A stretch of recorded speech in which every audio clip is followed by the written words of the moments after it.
Aujourd'hui en Afrique, quand on est une femme, le regard de la société pèse énormément.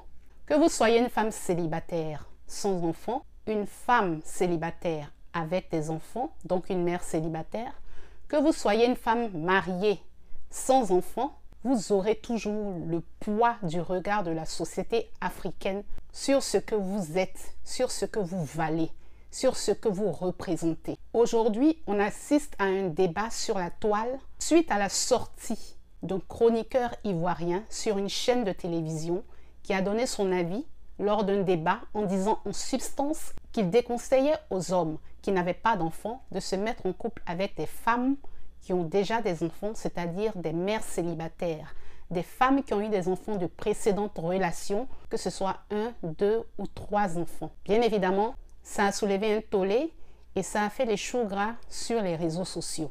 La toile s'est embrasée. Alors la question qu'on se pose suite à cette sortie de ce chroniqueur, c'est de savoir, est-ce que le fait pour une femme d'avoir déjà eu des enfants de relations précédentes doit la circonscrire dans un certain schéma social? Est-ce que le fait pour une femme d'avoir eu des enfants de relations précédentes doit lui fermer les portes du bonheur? Est-ce qu'être une mère célibataire, finalement, c'est une malédiction? Mon avis tranché sur la question, c'est parti.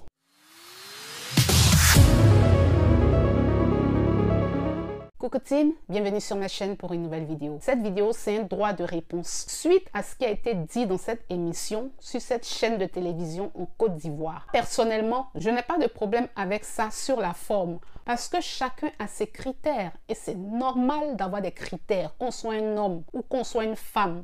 Pour le choix de son conjoint, c'est normal d'en avoir. C'est tout à fait légitime. Je suis parfaitement d'accord avec ça.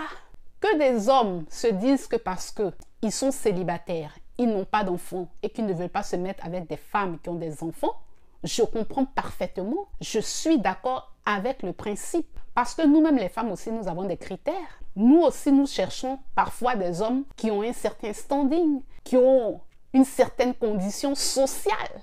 Moi, ce n'est pas ça mon problème. Mon problème, c'est que le chroniqueur qui a fait cette sortie, il n'est pas allé jusqu'au bout de ses idées. Il n'est pas allé en profondeur, il est resté à la surface.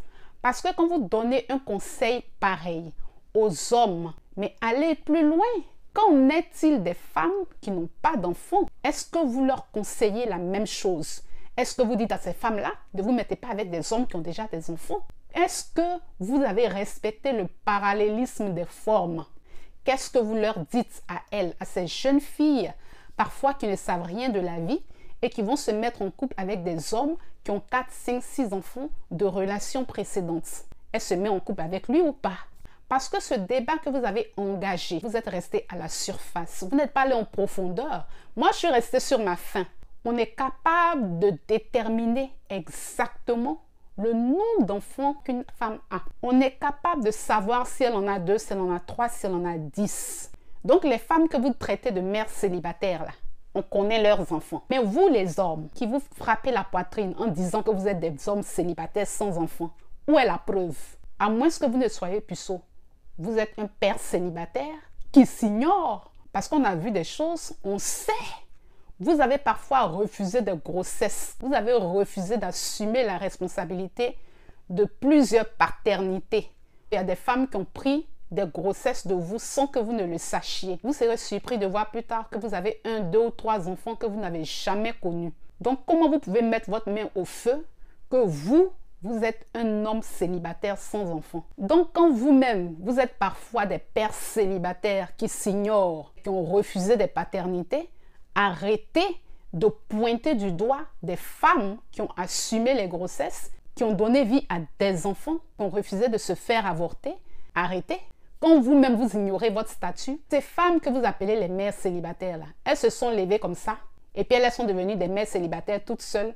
C'est-à-dire qu'elles se sont réveillées un matin et puis elles ont eu la grossesse. Elles ont bien évidemment eu cet enfant avec un homme. Sinon, pourquoi vous allez les appeler mères célibataires? Si l'homme était responsable dès le départ, quand tu engrosses une fille, tu vas voir sa famille, tu lui demandes sa main. Pourquoi ce n'est pas le cas? Pourquoi vous engrossez des filles à gauche et à droite et vous partez épouser des filles qui n'ont pas d'enfants? Donc, ces femmes que vous avez laissées, qui ont des enfants, là, qui va les marier? Qui va les épouser? Qui va les honorer? Lors de cette émission, les arguments qui ont été avancés par les hommes pour expliquer pourquoi les hommes célibataires sans enfants ne doivent pas épouser les mères célibataires, c'est entre autres que, premièrement, la femme est toujours en relation avec son ex, puisque l'enfant a un lien, il est comme le cordon ombilical entre les deux parents. Et étant en relation avec son ex, le feu qui couvre sous la cendre peut se réveiller et ils peuvent, on ne sait jamais, entretenir une relation de nouveau. Je trouve ça tellement aberrant que j'en reste sans voix. Donc vous épousez une personne ou bien vous vous mettez en couple avec une personne et vous avez déjà des a priori. Vous avez déjà des idées reçues. Elle va me tromper avec lui. Mais écoutez, guérissez de vos blessures intérieures. Ce que vous avez vécu dans le passé, dans vos relations passées là, pourquoi ça vient impacter vos relations présentes? C'est pas parce que vous étiez avec une femme que ça n'a pas marché et qu'elle vous a trompé que ça veut dire que celle-ci va le faire également. C'est-à-dire que vous entrez dans vos relations là avec tout le lourd bagage de ce que vous avez vécu dans le passé, dans vos relations précédentes. Une relation dans laquelle tu es avec quelqu'un, il n'y a pas de confiance. Vous ne savez pas que parfois même ces femmes-là, elles se sont séparées en de très mauvais termes et que parfois même elles auraient aimé même qu'il n'y ait rien même qui les lie. Vous ne savez pas que parfois même là, elles regrettent cette relation. Si vous avez déjà cet a priori là, pourquoi vous n'établissez pas le rapport avec le père de l'enfant? Pourquoi vous n'échangez pas d'homme à homme? Je connais une femme qui est très proche de moi, qui était en relation avec un homme qui avait déjà un enfant. Quand ils se sont mariés là, c'est elle qui a établi le rapport avec l'ex de son mari. Elle a établi un rapport de confiance. Si bien que quand sa belle-fille doit retourner chez sa mère, c'est elle qui coordonne avec l'ex. C'est elle qui discute avec l'ex. Son mari même ne se mêle même pas de ça. Donc si des femmes peuvent le faire avec vos ex, si elles peuvent coordonner avec vos ex, pourquoi vous ne pouvez pas coordonner avec l'ex de vos femmes? En ce qui concerne l'éducation de l'enfant que vous élevez, de votre beau-fils ou de votre belle-fille, vous pouvez faire ça si vous n'avez pas confiance. Ou bien, franchement, j'ai trouvé ça très bas. Je trouvais que l'argument n'était pas assez soutenu. Le deuxième argument que les hommes ont trouvé à dire dans cette émission, c'est que c'est émotionnellement difficile et c'est un challenge pour les hommes sans enfants parce qu'ils n'ont jamais eu l'expérience d'être père auparavant. Je veux bien, sauf que ce n'est pas le cas pour tous les hommes célibataires sans enfants. Parce que pour être le père d'un enfant qui n'est pas le sien, biologiquement, il faut être mature. Il faut avoir de la hauteur. Il faut être responsable. Ce n'est pas donné à tous les hommes. Donc, je comprends que ce soit un challenge. Je comprends que émotionnellement et que parfois même financièrement, ce soit difficile. Ce n'est pas donné à tous. C'est pour ça qu'on vous dit, dès le départ, quand vous savez que vous ne pouvez pas entrer là-bas, que la mère célibataire, là, vous ne pouvez pas la prendre parce qu'elle a des enfants, ne vous engagez pas. Parce que émotionnellement, c'est un challenge là. Oui, bien évidemment. Ça va demander une coordination. Ça va demander une certaine adaptation. Donc, si vous n'êtes pas capable de ça, ne vous engagez pas. Ne vous engagez pas et puis après, allez faire un chantage à ces femmes-là pour leur dire « Je t'aime bien, je veux t'épouser, quoi. Mais à cause de tes enfants, je ne peux pas. Il faut aller les déposer chez le papa. » Donc, quand vous ne voulez pas d'une mère célibataire, assumez jusqu'au bout. Chacun a ses critères. Mais quand vous dites que vous avez ça pour critère principal, là, n'allez pas faire la cour à ces femmes qui ont déjà des enfants. Parce que quand vous venez vers ces femmes, c'est un package. Vous n'allez pas dire « je t'épouse toi » et mets tes enfants de côté. Ce ne sera pas possible. Tu savais pertinemment qu'elle les avait avant de venir vers elle.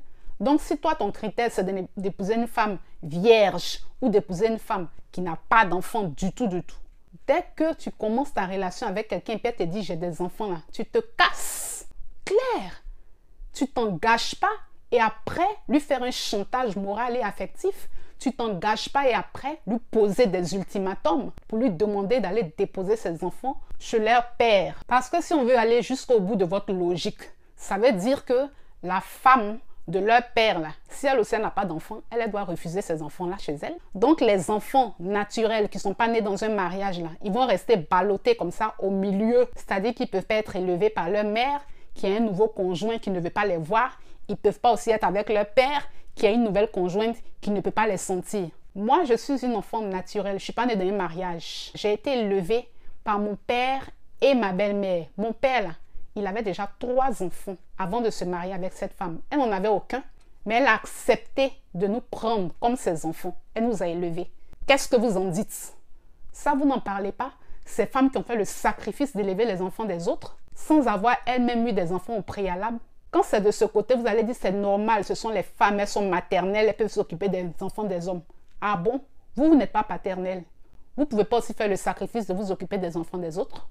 Nous qui sommes les enfants naturels, vous voulez dire quoi? Que nous, on n'a pas droit au bonheur?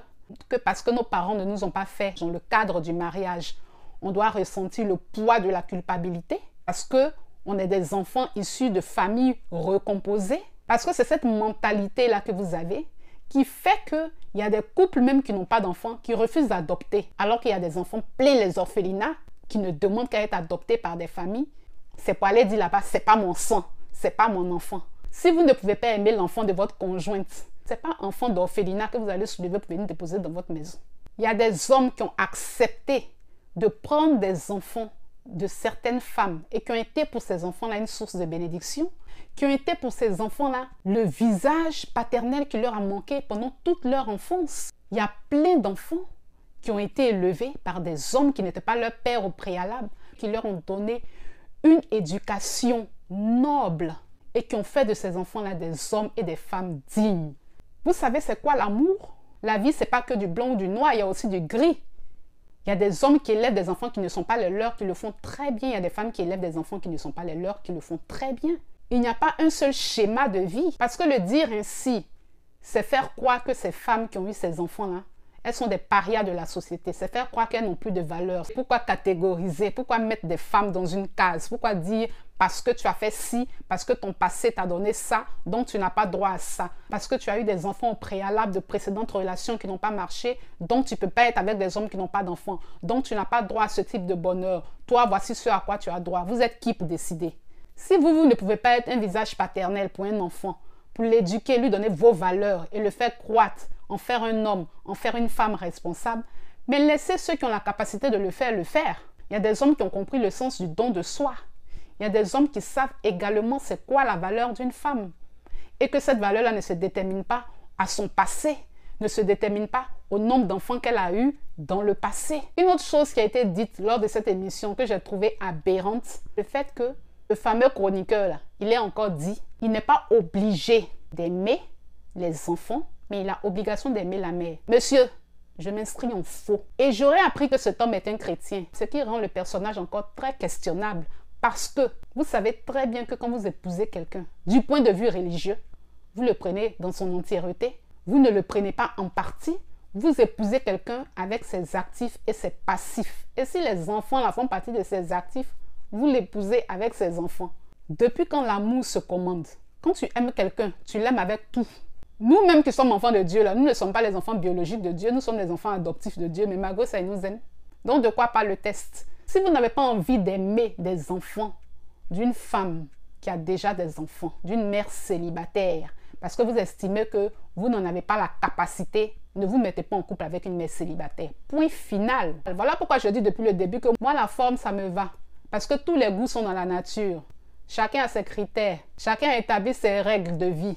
Mais c'est quand tu veux outrepasser ces règles et puis essayer de faire des arrangements autour, vouloir que les autres entrent dans toi, ton schéma, c'est ça qui n'est pas intéressant. Je vais maintenant m'adresser à mes sœurs, aux femmes en général et aux femmes africaines en particulier. Vous savez, vous vivez dans une société où vous serez toujours coupable de tous les maux. Si votre mari vous trompe, ce sera de votre faute. Si vous n'avez pas d'enfants dans votre foyer, c'est de votre faute. On ne dira jamais que c'est l'homme qui est stérile. Si vous avez eu des enfants de relations précédentes et qu'on ne vous a pas épousé, on dira que c'est vous. Mesdames, mes sœurs, l'heure du réveil a sonné. Avec ce que les hommes sont en train de dire actuellement, avec les arguments qu'ils avancent, soit disant qu'ils ne peuvent pas se mettre avec nous parce qu'on a des enfants de relations précédentes là, ça doit nous interpeller. Ça doit nous faire tilt dans la tête. Ça doit vraiment ouvrir nos yeux et nous faire comprendre que on ne doit plus faire les enfants à ces hommes-là n'importe comment. C'est-à-dire que les hommes qui vont venir vers vous maintenant pour vous dire « Fais-moi un enfant avant que je te marie » là. Ça ne doit plus exister.